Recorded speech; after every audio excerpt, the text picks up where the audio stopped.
জনগণের ক্ষমতা শেখ হাসিনা কেড়ে নিয়েছিলেন আইন শৃঙ্খলা বাহিনীকে দিয়ে। তিনি মনে করতেন যে এই জনগণই তার শত্রু। সুতরাং এখন পরিবর্তিত পরিস্থিতিতে ডক্টর মোহাম্মদ ইউনূসের সরকার, এই সরকারকে সমস্ত গণতান্ত্রিক রাজনৈতিক দল সমর্থন দিয়েছে। আমরা প্রত্যাশা করি এই সরকার জনগণের ক্ষমতা এবং জনগণকে ফিরিয়ে দিবে।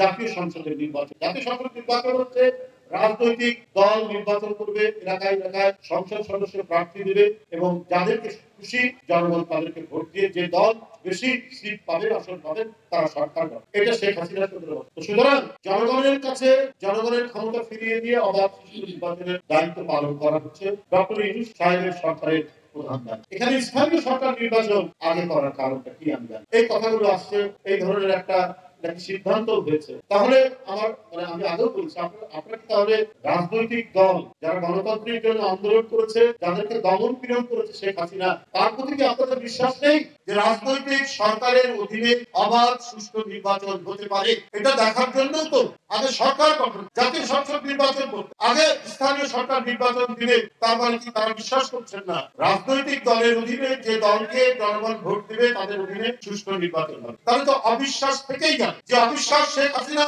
সৃষ্টি করেছে। এই অবিশ্বাসের বিরুদ্ধে এত লড়াই, এত সংগ্রাম, এত গুম করেছে, এত খুন করেছে, এত ক্রস ফায়ার দিয়েছে, এত লক্ষ লক্ষ মামলা দিয়েছে, শুধুমাত্র একটা অবাধ সুষ্ঠু নির্বাচন, আমার ভোট আমি দিব, যাকে খুশি তাকে দিব, সেই যে পদ্ধতি, সেই যে জনগণের বিশ্বাস, সেই বিশ্বাসের জন্য যারা লড়াই করেছে, তাহলে কি অন্তর্বর্তীকালীন সরকার তাদেরকে বিশ্বাস করেন না?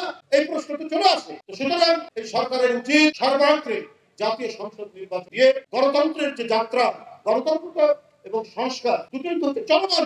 জনগণের যে দাবি যে অবাধ সুষ্ঠু নির্বাচনের জন্য আরো এই কাজ করা দরকার, আমাদের প্রশাসন পরিচালনা করার জন্য আরো এই সমস্ত সংস্কার করা দরকার, আমাদের পুলিশ সংস্কার করার জন্য আমাদের এই দায়িত্ব পালন করা দরকার। এটা তো জনগণের কাছ থেকেই বারবার এই দাবিগুলো আসবে, সেটা পার্লামেন্টে আলোচনা হবে, রাজনৈতিক দলগুলো সেটাকে তুলে ধরবেন, এইভাবেই সংস্কার। লোটাস কামালের কালকে, এটা আমার নিজের বানানো গল্প না, কালকে সমস্ত দেশের জাতীয় পত্রিকাগুলোতে এসছে, তার যে ব্যাংক অ্যাকাউন্ট সেখানে লেনদেন হয়েছে 800 কোটি টাকা।